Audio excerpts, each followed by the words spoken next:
Hello everybody, and welcome back to Pravus Gaming and more Plague Inc. Evolved official scenarios. Yes indeed, a couple weeks ago a new official scenario was released for the roster, and it is called Fake News. And interestingly enough, this tries to go into some of the similarities between a viral pandemic and how it spreads, as opposed to misinformation and how that can spread, and how you have virality and plausibility to consider. And maybe the fact checkers are trying to act as a cure, but if you can make enough people believe it, well then it doesn't matter what's true. The whole world is just going to believe it, and you can destroy the world through pure chaos and disinformation.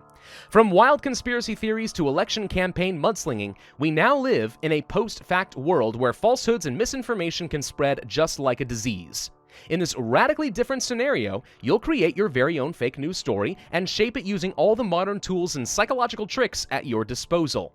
Can you deceive the world? Of course I can. Did you doubt me? Created with the help of professional fact-checking organizations Full Fact in the UK and PolitiFact in the USA. Now we're going to play this on Mega Brutal because we do like to beat all official scenarios on Mega Brutal. Worked hard for that achievement. And it's called Fake Gate by default. Sounds perfect. Welcome to the fake news scenario. Fake news, misinformation, falsehoods, call it whatever you want. You are going to deceive the world and make them believe it anyway. Choose a country to deceive. Right now, only one person is deceived, but it is plausible. A viral narrative and some cunning tactics will soon change the only one person who is currently infected by it. We're going to say, let's start in France. I don't think it really matters too much where you start. As far as I'm aware, wealth, urban, and so on doesn't really make a big difference. But let's start here. Maybe it does. Complete your manifesto. Head to fake news to define your fake gate, otherwise it won't be able to begin spreading. So let's pause for a second. Down here, you can see that we have deceived and informed. As we continue to spread our fake news, more and more people will believe it and they will be deceived. But some people are going to do their research and they will be well informed. Ultimately, we're going to want to convince at least half of the world that our story is true. And once the majority believes it, the rest of the world is going to fall into line. Eventually, though, we'll also need to shift the goalpost for our story a little bit to try and throw the informed people off and trick them to becoming, yes indeed, deceived. Now let's go to our manifesto, because the first thing we have to do here in manifesto is define our fake news story. You can see down here that the three stats have been renamed a little bit. We have virality, plausibility, and community. It works pretty much exactly the same, you would think, except, you know, people don't die from this, at least in theory they don't. We also have growth up here and adaptability, but we'll come back to those once we have defined our manifesto. So we have a lot of different options available, and you can only choose one. We can have scientifically based fake news, climate fake news, technology, medical, legal, corporate, celebrity, political, cultural, immigration, and history fake news, such as the moon landing or whatever it's going to be. Each one of those have some slightly different impacts. I'm not exactly sure how deep this actually goes, harming cultures and dividing communities, for example, or harming trust in institutions and government, or the health of the global population, or societies and economies, etc., etc. So in theory, it does matter a little bit where you start and what kind of countries are going to be most susceptible to your fake news. Now, what should I choose? It's not going to be overly controversial and people are going to read into things. I don't know. Let's, I'm just going kind of by some stats here. I think immigration is actually pretty solid because it is a pretty hefty amount of virality. It's pretty plausible and it does divide communities. So across the board, this is a pretty safe choice. So we're going to do immigration fake news concerning immigration or emigration, such as refugee patriation or movement for work. Now, who is going to start the fake news? Who would benefit the most, I wonder? Let's see. Men? Tech companies? Communists? The Illuminati? Celebrities, the elite, children, politicians? There's a whole bunch of options, and once again, you can only choose one. I like to go for something that kind of makes sense here, so I think what we're going to do is go for blue-collar workers. Yes, blue-collar workers don't want to have immigrants coming in and taking their gerbs, right? So that's what we're going to do. Now that we have the blue-collar workers starting the fake news, why are they doing it? What is their motivation? Is it trolling, boredom, undermining democracy, chaos, financial gain, revenge, political gain, or fame? Let's do political gain, because the blue-collar workers are trying to pressure a political party to create new legislation that protects their industries or their union, whichever it's going to be. So that's the reason we're doing it. We're starting a deliberately false campaign about the poor immigrants in order to protect our jobs and gain more economic leverage. Now, we need to decide who we are blaming. Why are the immigrants actually a problem? Do we blame the racists? A world leader? The big businesses? Oh, there's a good idea. Tech companies, lobbyists, foreigners, women. I think we blame the communists. Believers in the political philosophy of social ownership and controlled production. They're trying to ship in all the communist immigrants to take all of our jobs, so we all have to work for the commune. No! That's our manifestation right there. This is our fake news. It's totally viral, it's totally plausible, and it's deliberately designed to tear apart communities. Beautiful and evil. Now we have access to things like growth, and we can spread by word of mouth, which I'll go ahead and pick up now, which adds in some virality. And we have to choose how our fake news is going to be spreading. We can go through radio targeting, we can go through print targeting, the TV, or perhaps best of all, the internet, because nothing spreads quite as fast as viral information on the internet. We also have community development, which is an increase in community and how this all kind of tears apart because people start to develop emotional bonds around the fake news story, so it's a personal attack if you challenge their belief system. Very, very effective psychologically. And then we have over here a whole set of traits to increase plausibility. Have a bunch of famous people like journalists and influencers, YouTube personalities, politicians, entire political parties, etc., adding additional plausibility so that less people are going to be informed and are more likely to fall into the deception. And then last, we have the adaptability. Now, understand that the cure functions a lot with fact-checking, right? So the more people are going to be fact-checking your work, the more likely they'll be able to disprove the story. So adaptability is pretty much all about setting back the fact-checkers or slowing them down in some way. Especially important, though, is the expanding of the victim list. We can shift the goalpost of the narrative and blame a whole new set of people and bring in other people under our umbrella so they feel personally aggrieved, and therefore it's a little harder to keep track of the story, and more people who were informed go back to being unaware. But this does come at the cost of some plausibility because people will see that we are just moving the goalpost around. All right, we have FakeGate Manifesto complete. Boom, done. Let's see how we can spread this darn thing. We will start with the internet, of course. It's only going to cost me 1 fund and greatly increases my virality. And lo and behold, we get into a whole bunch of other countries. Now we want to probably increase the plausibility a little bit. Let's use some online influencers for that purpose. We then have media outreach, greatly increasing plausibility. Out of context, hire research teams to find quotations that can be used out of their original context. Perfect. Let's go for media outreach. We're going to greatly increase that plausibility there. And then we can have a mainstream media appearance. Push for the appearance of strong personalities on mainstream news programming where unbiased coverage will allow them to speak unchallenged. Lots of cool things that you can do here. And the funny thing about this is, with the help of PolitiFact and, what's it called? TrueFact or something? The developers of this scenario actually are trying to create, find the actual psychological effects and how fake news spreads to try and translate that into Plague Inc. And interestingly enough, I think this is extremely compelling. We can have podcasts, social media presences, or perhaps even memes. We're going to create memes about the immigrants and how horrible it is because of... Who did I blame? The communists. The communists are to blame, of course. Let's also go for a social media presence. Fund teams to target users of social media with data-driven ads. Target the most vulnerable with misinformation to make it spread further. Slight decrease in plausibility. The more you rely on the internet, the less plausible it gets because people know the internet is just ridiculous in that way. But it's very, very clickable, right? You keep sharing the darn stuff and people are going to start to believe it. Let's see, do we want to go for out of context? I wouldn't mind getting a little bit more plausibility before we go too much further down the virality side of things. So I want to make sure we get as much funding as possible. So let's go for hiring fake experts. Pay established experts in relevant fields to come out in support of misinformation. Significant increase in plausibility. And then let's go for bot networking. Utilize bots to automatically boost accounts spreading misinformation with large numbers of followers, lending them credence. Funnily enough, I've seen some research on this and how different organizations or political entities, different governments, for example, might actually be using bots very effectively to boost the presence and make things seem viral. And once something seems viral, it actually can become viral. It's fascinating psychologically to see how this plays out in social media. So this is really cool. We're now going to go for community development. We're going to start bringing this into the lifestyle and identity of the blue-collar workers, that they absolutely despise the immigrants and those stupid communists who are trying to ship them in to destroy their gerbs, right? Increase in community. I don't even know what this does exactly, but I'm guessing it's going to increase our funding in some way. We can then rely on some fundraising and community amplification to amplify specific misinformation stories to the rest of the world if we want to. Let's go for bot network number 2. Again, slightly decreasing the plausibility, but it is extremely viral at this point. So we have a very, very viral story going around at this point. Doing just fine. Let's go ahead and get a politician on board. Convince a politician to adopt misinformation and to promote it on their personal campaigns. Significant increase in plausibility, because why would politicians lie? Huh? Why would they do that? I don't know. Do you want to do some podcasting? Sure, it's not going to reduce plausibility. Let's do that. Then we have online video production. Produce and distribute videos, such as documentaries and vlogs, online through streaming platforms. Now, again, I don't want to reduce plausibility because at some point I want to get a lot of funding from getting into new countries. So let's focus on instead getting a political party on board.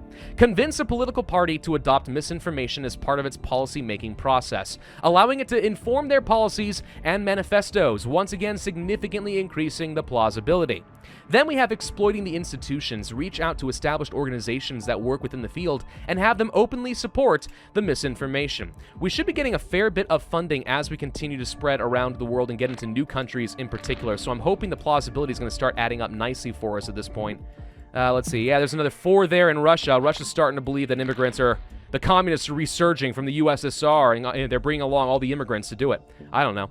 Exploit institutions. Done. Okay, so now we have plenty of plausibility going in there, which means I feel like we can go ahead and round things out with a bit more virality. Let's go for viral chat messages. Create and signal boost short, easily shareable misinformation messages to spread on chat software.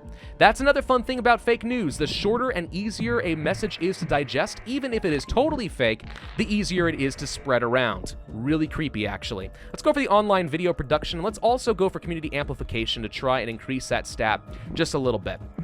Now, pretty soon, I assume that the fact checkers are going to catch wind of all this fakeness that we're spreading around and try to do something, but so far, they're being very slow about it. Do we want to go for some fundraising and damage the communities even further? Maybe. We could also go for TV targeting, increasing everything, basically. It's pretty cheap. Let's do a little bit of TV targeting, also have a talk show start talking about it. We could even buy an entire TV network.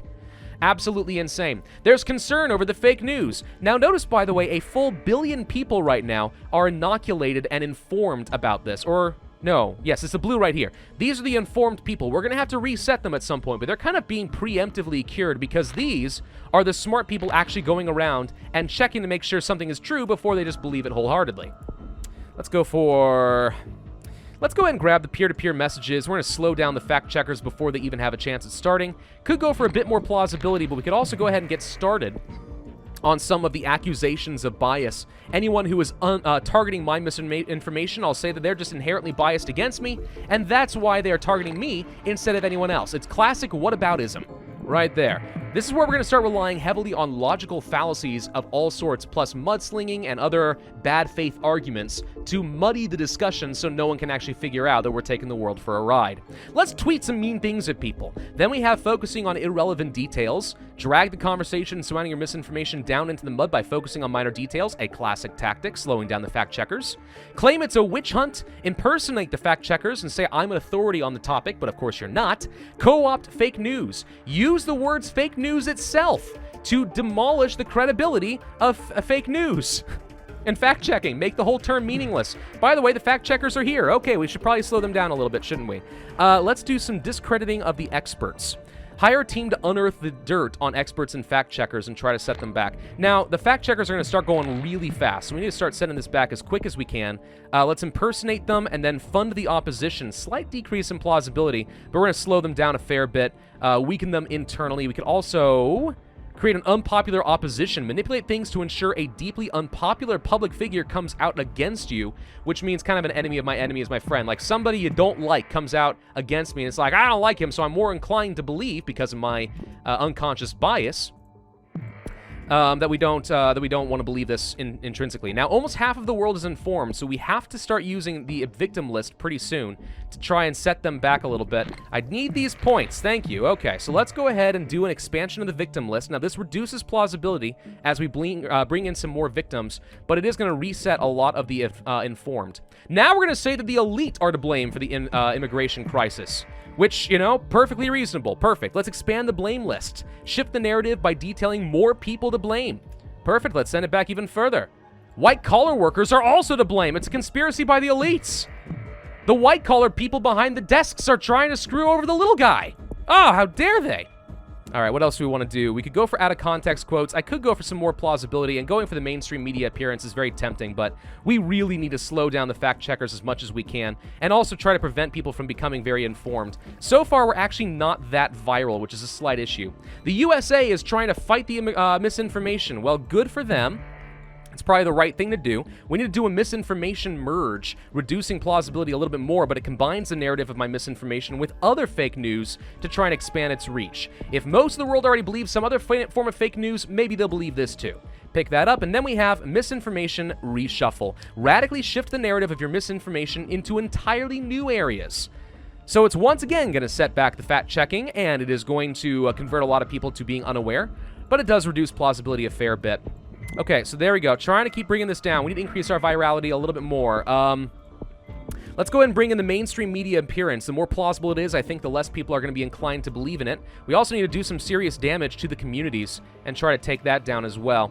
Immigration fake news combo. The manifesto is really resonating for some sections of society. Plausibility increases automatically. Well, ain't that nice? We can go for the audit context. I wouldn't mind going for fundraising because the more damage I can do to the communities, the better. I want everyone to be distrustful of each other, so we're going to do that. Then we have community travel, boosting the amount of people traveling abroad, and we're going to do merchandising, selling apparel and paraphernalia, about spreading the misinformation. I mean, we're going to really capitalize on the whole meme thing. All right, now we do need a lot more points, and I also need to reset the informed a little bit more. Let's go for some more plausibility, and then we can fabricate data entirely. Just make stuff up. Hire research teams to construct false but believable data sets, letting credence and misinformation, thereby increasing the plausibility even further.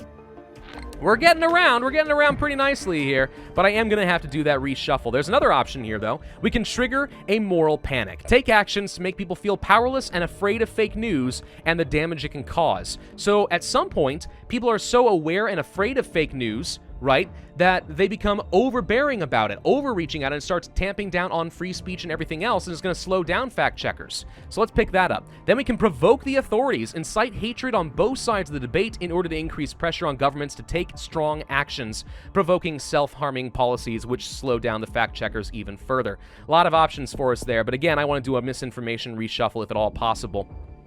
This is a lot harder on Mega Brutal than it is on Brutal difficulty, by the way. By now, I easily had won, so I'm a little concerned that maybe we're going a little too slow. Let's go ahead and do a quick reshuffle. There we go. Oh, that completely changed everything. Okay, now it's legal fake news, and we're motivated by undermining democracy started by politicians, and we're blaming all men. Legal fake news about men. With the goal of the politicians to completely undermine democracy. Perfect. Almost half of the world is now deceived. 40% of the world has been deceived, and once we get over 50%, I think we've more or less got it under control. Fact checkers spreading the truth about Fakegate. Oh, they're gonna try, but not a whole lot of people believe it. The majority of the world is deceived. With over half of the world completely deceived, Fakegate has become unstoppable and begins to spread unchecked. And now you can see that the informed people are starting to doubt themselves. What does most of the world know that I don't? So they start thinking that maybe they're the ones who believe in the fake news, and now you're basically gaslighting the entire world. Let's provoke the authorities and destabilize the government, provoking more self-harming policies and significantly slowing down the fact-checkers. We'll also discredit the information sources. We could have defamation lawsuits, a media hit piece, or even hack the experts. A lot of cool things we can do. Society fractures into filter bubbles. Fakegate has damaged public trust so badly that people retreat into isolated communities of like-minded individuals. The ability to consider opposing viewpoints is lost. Oh gosh, that's actually terrifying because I see exactly this sort of thing happening online today. USA has been completely convinced by Fakegate it's not worth fighting anymore and agrees that it must in fact be true. Fakegate inspires copycats. With Fakegate leading the way, multiple waves of misinformation have destroyed all concept of objective truth. Nothing can be trusted anymore. Entire human civilization is falling apart. We have deceived the world. Every person in the world is convinced that Fakegate is true. You have created a truly post-fact world where Fakegate holds sway over billions, and the truth means nothing. 3 stars, 72,000 points, 761 as well. 361 days. Actually, I take that back. That is 1 day faster than what I did on Brutal difficulty, and a little bit better in fact-checking, so 5% there. Not bad at all. So, yeah, guys, are you scared yet? Do you look at this scenario and be like, man, am I in a bubble? Am I easily falling for all these tactics and the smear campaigns and the bringing things down in the mud and getting stuck on irrelevant details? I mean, it makes me think about it. It terrifies me to think that I could fall for this fake news stuff. But at the same time, as we all know, you can get overzealous about fake news. In fact, the term fake news has been co-opted. So really, what does it mean anymore? What does anything mean? Oh, I feel no hope for society. This scenario has depressed me, but that is pretty fun. This is a really creative scenario. Another really great option that kind of knocks things out of the park for endemic creations. I'm very impressed. Kind of like the ultimate board game. Completely rethinking what you can do with this game engine. Awesome stuff. Thank you all very much for watching. Hope you enjoyed. If so, then I would ask you to hit that like button, leave a comment, subscribe to the notify bell, spread misinformation that I am, in fact, a deity, and I will see you guys next time.